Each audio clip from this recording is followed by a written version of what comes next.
आपने बचा ली तो वो आपके अंदर रह गई, तो by law of conservation of energy आपका एनर्जी लेवल बढ़ गया। जब आप x/10 पे आ गए, एनर्जी लेवल और बढ़ गया, और संयम किया, 5 चीजों पे आ गए, एनर्जी लेवल और बढ़ गया।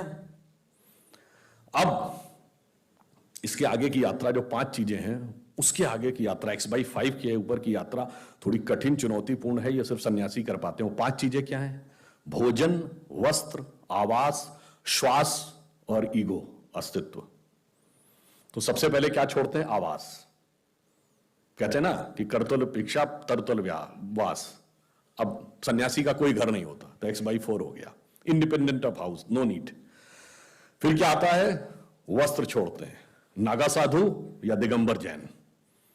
अब चेतना उस अवस्था तक पहुंच गई जहां दिशा ही आपको अपना वस्त्र नजर आने लगती है, x/3 हो गया।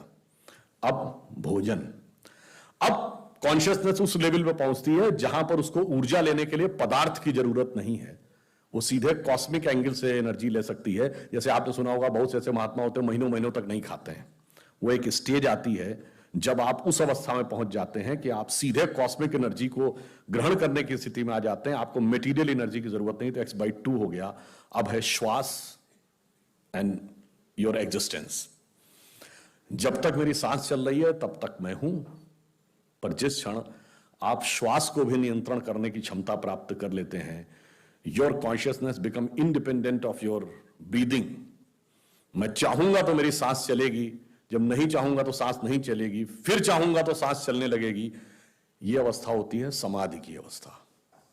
तो आप x/1, तो x/1 is equal to x। अब आपने आत्म स्वरूप का साक्षात्कार कर लिया, परंतु एक चीज रह गई, मेरा एग्जिस्टेंस, मैं एक एंटिटी हूं, मैं एक व्यक्ति हूं, मैं एक पुरुष हूं, मेरा नाम है, वो तो है ना।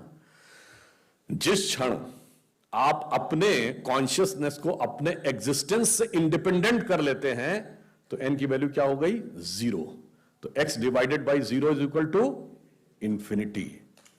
तो अनंत की यात्रा शून्य से होकर जाती है, और हम अनंत खोज रहे थे, इसलिए हम शून्य को खोजने में सफल हुए। यह मूल कारण है कि हम भारतीय शून्य को क्यों खोज पाए।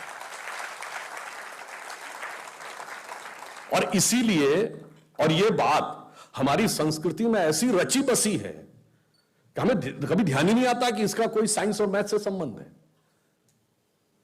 एक दोहा है बड़ा प्रसिद्ध कि भाई, जब आप शून्य में उतर जाते हैं तो आपको बाहर की कोई ध्वनि सुनाई नहीं पड़ती। तो कहते हैं ना कि हृदय का एक अनहद नाद सुनाई पड़ता है। अनहद वर्ड आप लोगों ने सुना होगा, अनहद नाद जो हृदय में होता है। तो हमारे यहां क्या कहा गया? जीवन का लक्ष्य क्या है? कि जात हम